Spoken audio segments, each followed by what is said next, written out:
اس عنوان کو جس پہ گندگی لکھی جاتی ہے، ان اخباروں کو، ان چیزوں کو جس پہ گند لوگوں کے دلوں میں. وہ انڈیا کی ایک وزیر اعظم عورت گزری تو کسی نے اس سے کہا کہ پاکستان نے تو تمہیں شکست دی ہے، تم جیت نہیں سکے بڑا ملک ہو کے. کہنے لگی کوئی بات نہیں، تھوڑا وقت ٹھہر جاؤ، ہم ان پر تہذیبی یلغار کریں گے، ان کے گھروں میں ننگا ناچ کریں گے، یہ گندی تصویریں دیکھیں گے، یہ گند میں الجھ جائیں گے. اور جو قوم گند میں الجھ جایا کرتی ہے وہ پھر کسی سے لڑنے کی طاقت نہیں رکھتی، اس کے اندر ڈٹ جانے کی ہمت نہیں ہوتی، اس کی غیرت کے جنازے نکل جاتے. دل کرتا ہے جل جائے وہ جل جائے جہاں سے برائی پھیلتی، تباہ ہو جائے وہ علاقے جہاں سے گند ہوتا ہے. لوگ گند کی کمائی کھاتے ہیں، گند کی ایکٹروں کے ساتھ کھڑے ہو کے فوٹویں کھچاتے ہیں اور گناہ پہ فخر کرتے ہیں. اور گندے لوگ کہتے ہیں اللہ کا فضل ہے ہم گند پھیلا رہے ہیں، ثم معاذ اللہ. لوگ گناہ پہ فخر کرتے ہیں چوکوں چوراہوں میں. محمد بن قاسم آئے ہندوستان پہ راجہ دہر کے مقابلے میں، نوجوان میری طرف دیکھیں اور صحیح ہو کے بیٹھے، خاصے صحیح ہو کے بیٹھے، تقریر نہیں کر رہا، جذبات کا، میرے جذبات سنیں، دل کے پھپولے جل رہے ہیں حسینے کے داغ سے. اللہ کی قسم روح کی گہرائی سے بات کر رہا ہوں، وہ بات کر رہا ہوں جو سینہ کہہ رہا ہے کہ پھٹ جائے اور کہنا نہ پڑے. قرآن و حدیث پڑھتے ہیں اور پھر اپنا حال دیکھتے ہیں تو لگتا یہ ہے کہ عذاب قریب آ گیا ہے، لگتا ہے زمین پھٹنے والی ہے، آسمان گرنے والا، لگتا ہے قریب آ گیا سارا کچھ. سمجھے کیا عرض کر یہ بات اگر آپ سمجھ گئے تو قیمت وصول ہو گئی. اس کو سمجھ گئے تو سمجھ لیں آپ کے مزاج کے اندر اللہ نے تبدیلی پیدا کر دی. محمد بن قاسم 18 سال کا جوان، ایک عورت کی عزت پر راجہ دہر ہندو نے حملہ کیا، محمد بن قاسم بچانے آئے. جب ہندوستان آئے فوج تھوڑی تھی، علاقہ تھوڑا تھا، راجہ دہر کی فوج بہت زیادہ، اور پھر اپنا عرب چھوڑ کے یہاں آ کے ہندوستان میں اس کے علاقے میں اس پہ حملہ کرنا، حالات خراب تھے. محمد بن قاسم پریشان ہے. ایک بزرگ نے دیکھا، کہنے لگے پریشان کی ہو؟ کہنے لگا سوچتا ہوں علاقہ بھی اس کا، فوج بھی اس کی، میرے فوجیوں کو تو رستوں کا بھی نہیں پتا، کیسے جنگ کریں گے، کدھر سے آئیں گے، اور پھر ہمیں زبان بھی نہیں آتی، کیسے کام ہوگا، ڈر رہا ہوں. 2-4 دن گزرے تو محمد بن قاسم اشاش بشاش ہو گئے. وہ بزرگ کہنے لگے خیر ہے، بڑے مطمئن ہو گئے ہو؟ کہنے لگے بس راجہ دہر ہم سے مقابلہ نہیں کر سکتا، راجہ دہر ہمارے مقابلے میں کھڑا نہیں ہو سکتا. وہ گرا کے گرا، وہ لڑکھڑایا کے لڑکھڑایا، ریزہ ریزہ ہو جائے گا. آپ کو کیسے خوشخبری مل گئی؟ کہنے لگے مجھے پتا چلا ہے کہ راجہ دہر ذہن کا گندا ہے، وہ تو چچا کی بیٹی کو نہیں چھوڑتا، ماموں کی بیٹی کو نہیں چھوڑتا، خالہ کی بیٹی کو گندی نظر سے دیکھتا ہے. جس کا ذہن گندا ہوتا ہے وہ کسی کا مقابلہ نہیں کر سکتا. ہمیں فتح ہوگی، فتح، وہ گرے گا. وہ بزرگ کہتے ہیں میں سمجھ گیا کہ واقعی سے فتح ہوگی. آج کشمیر کیوں آزاد نہیں ہو رہا، فلسطین میں آگ کیوں لگی ہوئی ہے؟ مسلمان جب تک ذہن کا گندا ہے کمزور ہے، جب تک ذہن کا ناپاک ہے کمزور ہے. حضرت سعد بن ابی وقاص رضی اللہ تعالیٰ عنہ فرمایا کرتے تھے اللہ مسلمان کی مدد اتنی دیر تک کرتا رہتا ہے جتنی دیر تک مسلمان کا ذہن صاف رہتا ہے، کردار پاک رہتا ہے. آگ اس لیے معاشرے میں لگی ہے. نوجوانوں تم کہتے ہو کامیابیاں نہیں ملتی، اسے کیسے کامیابی مل سکتی ہے جس کا ذہن ہی صاف نہیں؟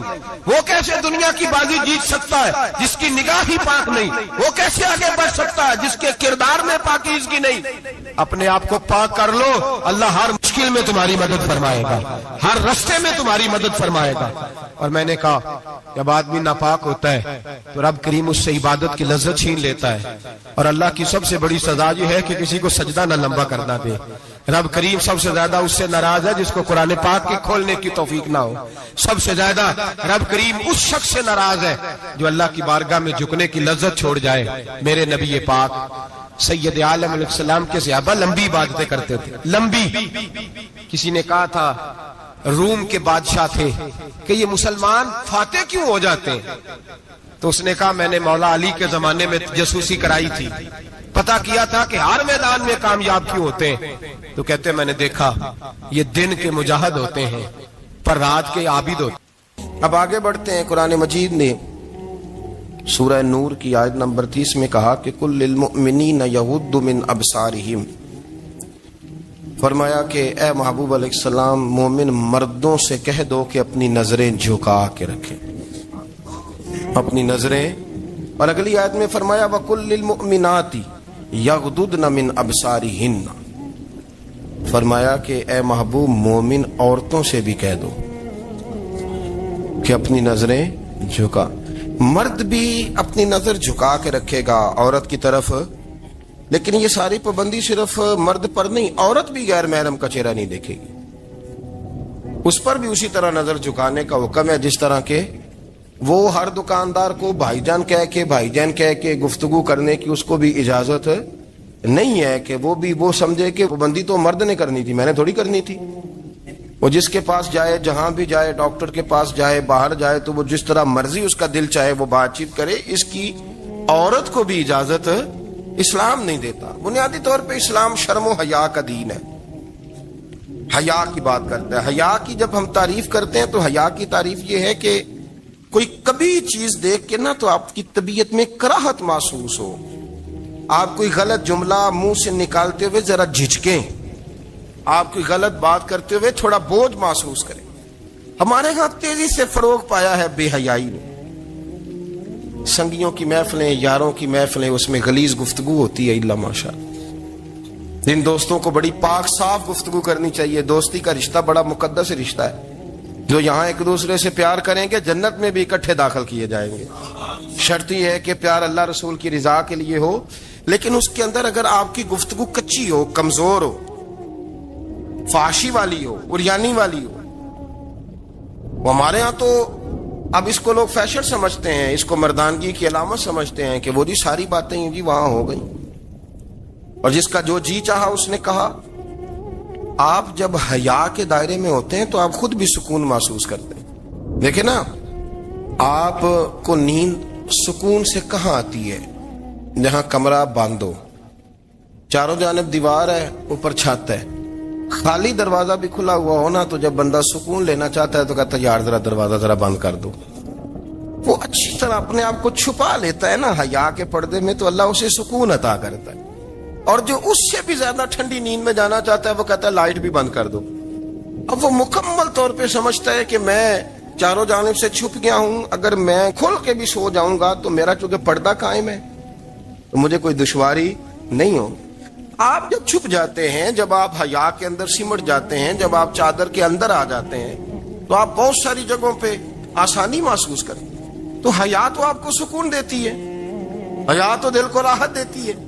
میں بڑی ذمہ داری سے بات عرض کرتا ہوں، قرآن مجید نے نا ایک مقام پہ مذاق کو، ایک مزاح ہوتا ہے خوش طبی، وہ نہیں مذاق اڑانا. قرآن پاک نے نا مذاق کو ایک جگہ پہ جاہلوں کا طریقہ بھی قرار دیا. بنی اسرائیل کے لوگوں سے حضرت موسیٰ نے کہا کہ گائے ذبح کرو اور ایک ٹکڑا مقتول کو مارو، زندہ ہو کے خود بتا دے گا مجھے کس بندے نے قتل کیا. تو کہنے لگے آپ ہمارے ساتھ مذاق کر رہے ہیں.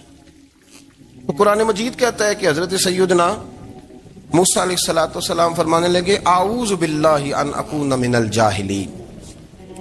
فرمانے لگے میں اللہ کی پناہ مانگتا ہوں کہ میں جاہلوں میں سے ہو جاؤں.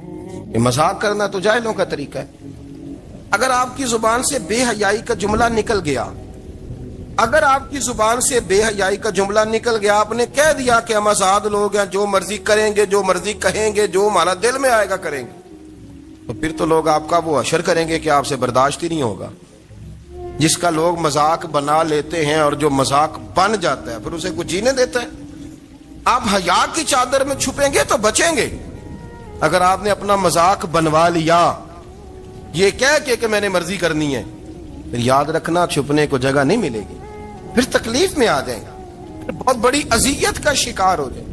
شرم و حیا، عرب کے اندر جو کنواری لڑکیاں تھیں ان میں بڑی حیا ہوتی. الحمدللہ میں بڑے فخر سے کہتا ہوں کہ میرے پنجاب کی، میرے پاکستان کی بیٹیاں بھی 20 دفعہ ان کا ابا کہے تیری شادی کرنی ہے تو وہ آنکھ نہیں اٹھا پاتی آج بھی. یہ تو وہ چند لوگ ہیں جو کہتے ہیں ہم ہائی کلاس ہو گئے، ہمیں نہیں پتا کہ وہ روشن خیال ہو گئے ہیں کہ روغن خیال ہو گئے، پتہ نہیں کدھر چلے گئے. ورنہ ہماری بیٹیاں آج بھی جب ان سے ان کا باپ، ان کی ماں بات کرتی ہے تیری شادی کی، تو وہ تو شرم کے ساتھ پچھلے سے پچھلے کمرے میں چھپتی ہیں. یہ اللہ نے فضل کیا ہوا ہے اس ملت پر. تو عرب کی لڑکی بڑی حیا والی ہوتی تھی، اس سے کوئی بات کرنی پڑتی تھی تو 20 دفعہ بات کی جاتی، پھر بھی وہ عورت چھپتی پھرتی تھی.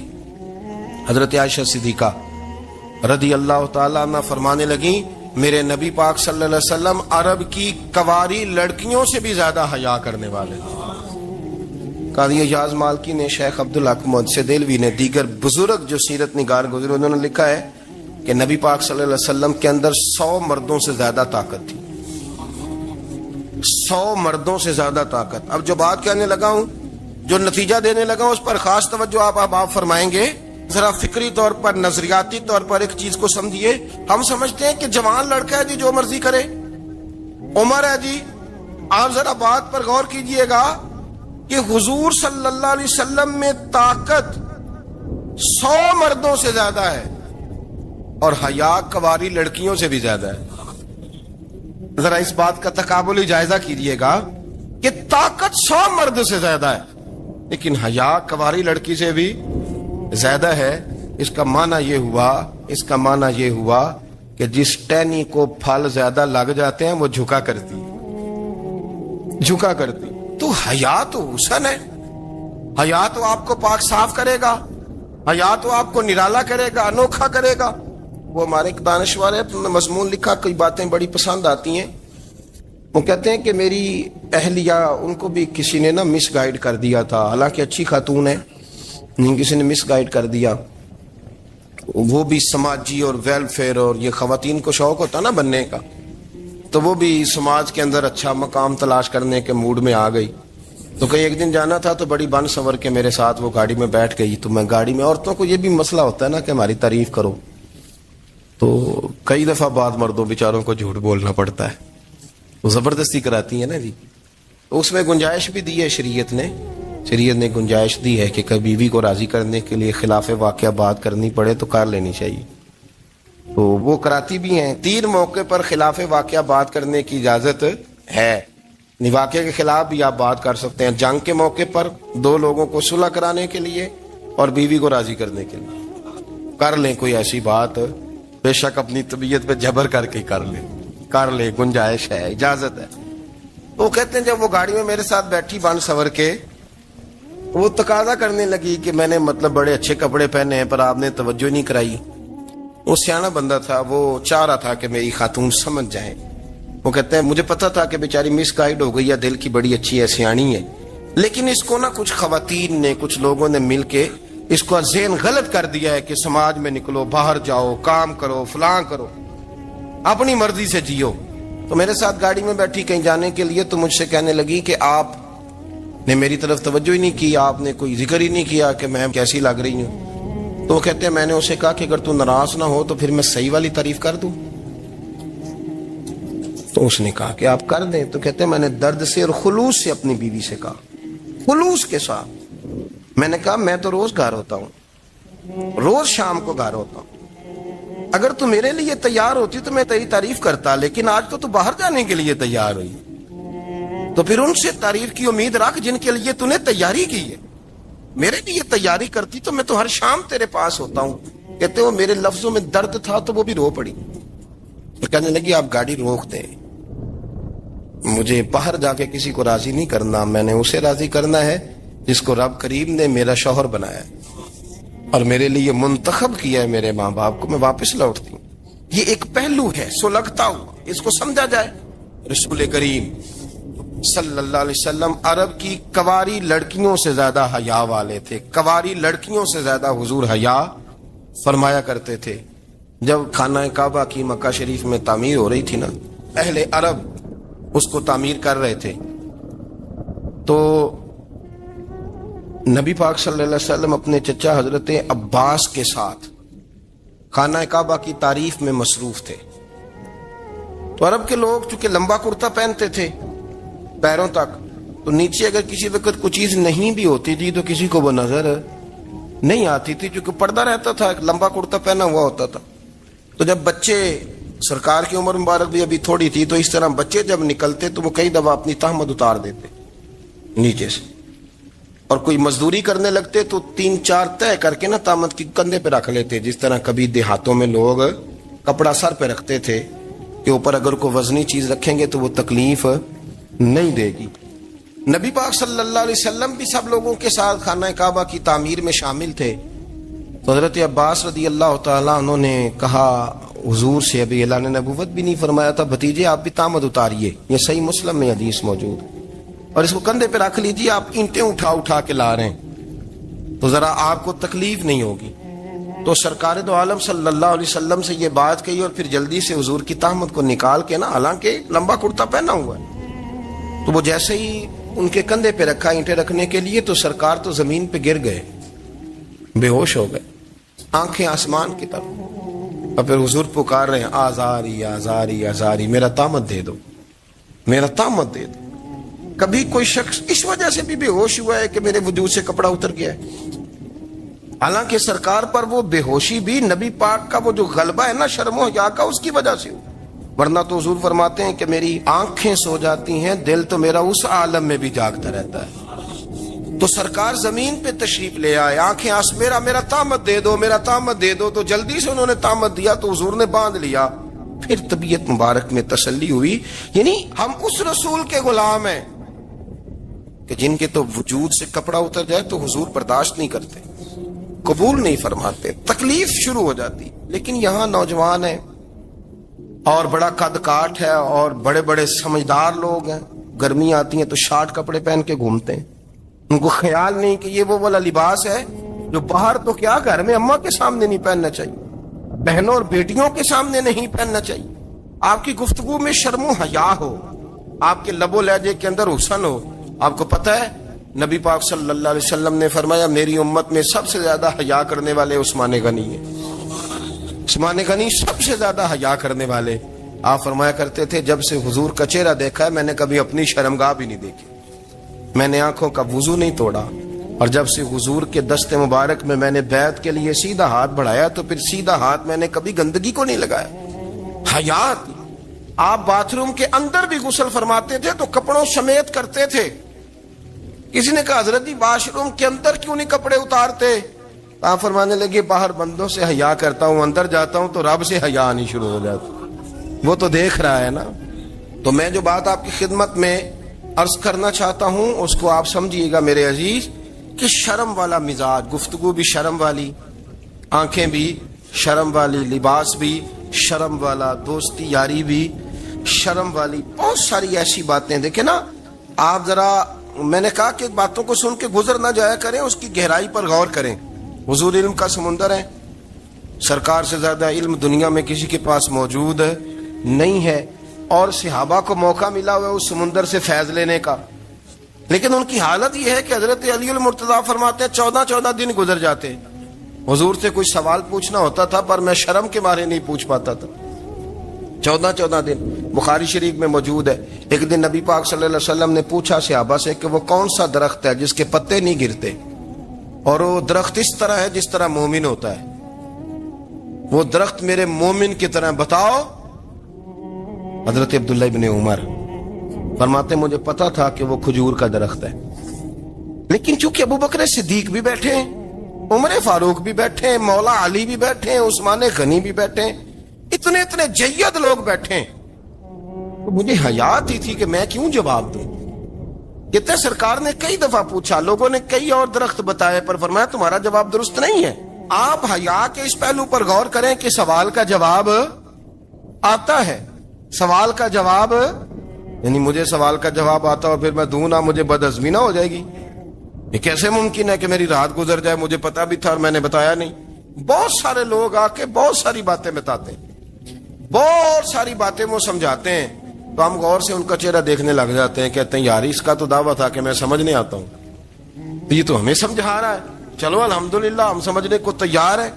لیکن میرے عزیز پتہ بھی ہے جواب کا، علم بھی ہے، لیکن فرماتے ہیں میری حیا نے مجھے اجازت نہ دی کہ میں جواب دوں۔ آپ فرماتے ہیں پھر حضور سے صحابہ نے عرض کی کہ یا رسول اللہ آپ ہی بتا دیں وہ درخت کون سا ہے، تو حضور نے فرمایا بھئی وہ کھجور کا درخت ہے۔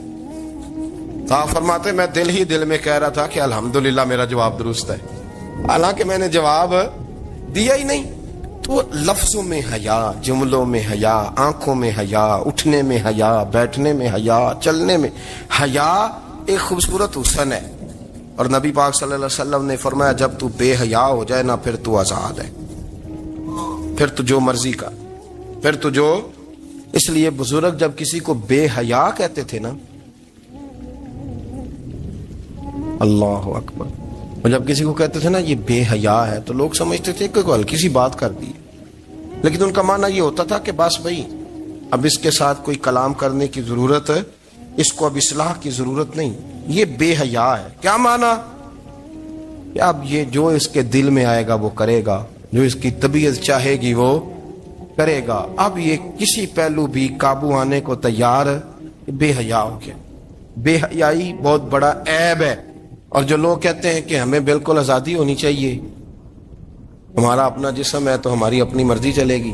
ایک وزیر صاحب ہیں، پتہ نہیں میں ان کو جانتا تو نہیں، انہوں نے سینٹ میں تقریر کی ہے، میں نے ان کی بات سنی ہے، اس نے کہا نہیں نہیں بھائی، جسم رب کا ہے تو مرضی بھی تو رب کریم کی چلے گی، اور مرضی بھی اللہ کی۔ یہ مجھے تھوڑا سا مسئلہ ہے جسم پر، کبھی کبھی مجھے کثرت سفر سے الرجی ہو جاتی ہے۔ میرے ساتھ لوگ نا دل سے پیار کرتے ہیں، شاید ہی کوئی اچھا ڈاکٹر ہو جس تک میرے سنگی مجھے لے کے نہ گئے ہوں، پر جسم اللہ کا ہے نا، مرضی بھی جب چاہے گا صحت دے گا۔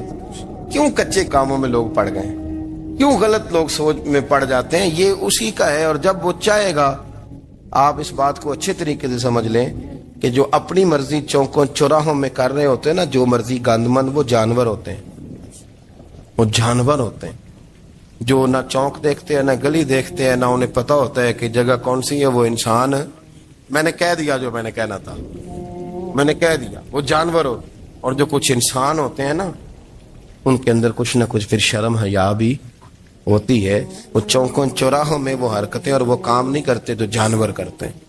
ان کے لیے بڑے پردے ہوتے ہیں، ان کے لیے بڑی باتیں ہوتی ہے، ان کے لیے بڑا کچھ ہوتا ہے۔ جو بالکل آزاد ہو جائے، کوئی پتہ نہ ہو کس وقت کیا کہنا ہے کیا کرنا ہے، تو پھر وہ دائرہ انسانیت سے خارج ہو جاتا ہے۔ ہم آپ کو کیا دعوت دیں؟ آپ تو وہ باتیں کر رہے ہیں جو اسلام کا انسانیت کے حق میں بھی ٹھیک نہیں، آپ تو وہ والی باتیں کر رہے ہیں جن کا انسانیت بھی تقاضا نہیں کرتی کہ یہ باتیں ہونی چاہیے۔ لیکن ایک بات، میں تو جذباتی نہیں ہوتا، میں بڑے غور سے چیزوں کو دیکھتا ہوں، سنتا ہوں، اور نہ میں ان موسمی مینڈکوں کی۔ وہ مجھے عاتق صاحب کہنے لگے جی بڑے بڑے مولوی ایک بندے کے ساتھ بیٹھے ہوئے ہوتے تھے اور وہ روزے میں بڑے بڑے درس دیتا تھا، تو وہ بھی فلانی حرکتیں کر رہا ہے۔ تو میں نے کہا ہم نے تو پرانا کہا تھا کہ موسمی مینڈک ہے، تو پرانے کہہ رہے ہیں کہ اداکار ہے، تو وہ جہاں کاسٹ کریں گے وہاں وہ اداکاری کرے گا۔ آپ کسی مذہبی جگہ کر لیں تو وہاں کر لے گا، کہیں اور جگہ کریں گے تو ہم تو پرانا کہہ رہے ہیں۔ تو کسی کو کبھی سمجھ آتی ہے تو کسی کو کبھی اور جگہ جا کے سمجھ آتی ہے۔ ہم ان لوگوں سے پریشان نہیں ہوتے، کیوں؟ سن لیں، کوئی مایوسی نہیں، ان کے اندر جتنا زور ہے وہ لگائیں۔ یہ ملک بنا ہے رسول اللہ کے نام پہ، یہ اللہ نے تحفہ دیا ہے امت مسلمہ کو، یہ نبی پاک کے نام پہ بنا ہے، تو یہاں جھنڈا بھی وہی والا بلند ہونا ہے جو مدینے والے رسول کا جھنڈا ہے، اور یہاں وہی کام چلے گا جو نبی پاک نے بیان فرمایا۔ تو اس طرح کئی لوگ آتے ہیں، وہ شور شار کرتے ہیں، چلے جاتے ہیں۔ اتنے نہ پریشان ہوا کریں، بہت سارے لوگ تو بیچارے اس قابل بھی نہیں ہے کہ ان کا نام لیا جائے، مطلب اتنا ہم ان کو اہمیت دے دیں، ان کا ذکر کریں، ان کا نام لیں، ان کی بات کریں، وہ بیچارے اس قابل ہی نہیں ہے، مطلب سٹیٹس ہی نہیں ہے ہمارا، اتنے فارغ ہیں ہم کہ اب جو بندہ آئے گا کہانی چھیڑے گا تو ہم چھیڑ جائیں گے۔ اور بھائی اللہ کا فضل ہے الحمدللہ تعالی، لوگوں نے بڑا شور کیا، اور بڑے زمانے سے دنیا شور کر رہی ہے، پر اللہ کے گھر مسجدیں بھری ہوئی ہیں، مسجدیں بھری ہوئی ہیں۔ ہماری بیٹیاں پردے کرتی ہیں، پردے کو پسند کرتی ہیں، وہ حجاب میں رہتی ہیں، وہ سمجھتی ہیں کہ ہمارا اصل حسن کیا ہے۔ تو یہ پراپیگنڈا پرانا چلا آ رہا ہے، اس کا اللہ کے فضل سے امت مسلمہ پہ نہ کبھی اثر ہوا ہے اور نہ کبھی ہوگا انشاءاللہ۔